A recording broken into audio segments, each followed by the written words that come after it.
Hello, I am Dr. Varsha Saxena. I am the consultant pediatrician at Annexus Clinic and visiting consultant and pediatrician at Narayana Multi-Speciality Hospital, HSR Layout, and Rainbow Hospital at Bannerghatta Road.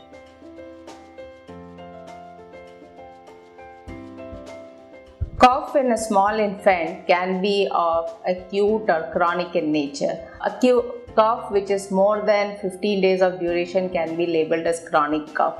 These cough can arise from problems arising from the upper respiratory tract or the lower respiratory tract. The causes of these cough can be like viral and bacterial infection causing pharyngitis, tonsillitis, bronchitis, pneumonia, or it can be due to postnasal drip, it can be due to allergic causes, wheezing, it can be due to certain cardiac conditions.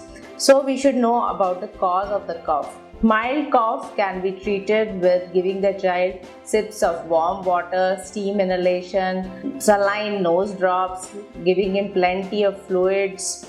But if the cough is severe, we can give the child mucolytic agents or decongestants. Even humidifiers can be used. If cough is arising from the lower respiratory tract causes, the child may be advised by the pediatrician for nebulization with saline or bronchodilators. In case of viral or bacterial infection is the cause of the cough, antibiotics or antiviral agents can be prescribed. We should avoid using cough suppressants in small babies. The cough will usually settle down in a few days of time.